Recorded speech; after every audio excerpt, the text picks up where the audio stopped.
খবর 24 সাথে আপনাকে স্বাগত। নতুন নতুন খবর জানার জন্য আমাদের চ্যানেলে চোখ রাখুন।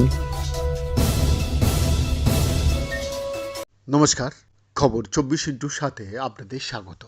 দর্শক, কলোরাডো বিশ্ববিদ্যালয়ের আনসুটস মেডিকেল ক্যাম্পাসের গবেষকরা কার টি কোষ থেরাপির একটা উন্নত সংস্করণ তৈরি করেছে, যা কার্যকারিতা এবং দীর্ঘায়ু উন্নত করার জন্য ডিজাইন করা হয়েছে, বিশেষ করে ক্যান্সার কোষের বিরুদ্ধে, যা আগে শনাক্ত করা এবং নির্মূল করা একদমই কঠিন ছিল।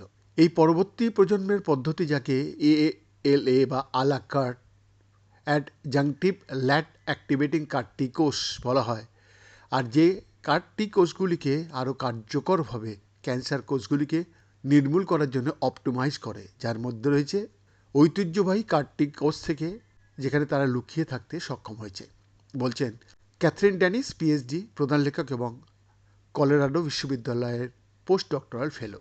কার-টি থেরাপি রোগীর টি কোষ বের করে জেনেটিক্যালি ক্যান্সার কোষগুলিকে শনাক্ত করতে এবং আক্রমণ করতে তাদের পরিবর্তন করে এবং শরীরে পুনরায় প্রবেশ করানোর মাধ্যমে কাজ করে। তবে কিছু ক্যান্সার কোষ শনাক্তকরণ এড়াতে পারে, যার ফলে চিকিৎসা ব্যর্থতা এবং পুনরায় রোগে আক্রান্ত হওয়ার সম্ভাবনা থেকেই যায়। এই অবস্থা কাটিয়ে উঠতে গবেষকরা আলা কার্ট তৈরির জন্য বিশেষায়িত মাউস মডেলে মানব টি কোষ এবং লিউকেমিয়া কোষ ব্যবহার করেছিলেন, যা তীব্র লিম্ফোসাইটিক লিউকেমিয়ার বিরুদ্ধে আশাব্যঞ্জক ফলাফল দেখিয়েছিল, যা স্ট্যান্ডার্ড কার-টি চিকিৎসার বিরুদ্ধে প্রতিরোধী ছিল।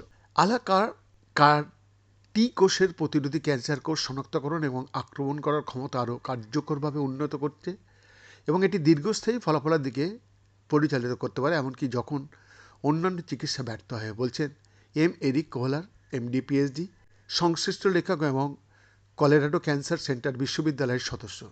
এটি এমন লক্ষণও দেখায় যে এটি প্রায়শই ঐতিহ্যবাহী থেরাপির সাথে থাকা পার্শ্ব প্রতিক্রিয়াগুলি হ্রাস করতে। বৈদ্যনাথ দাসের রিপোর্ট, খবর 24x7।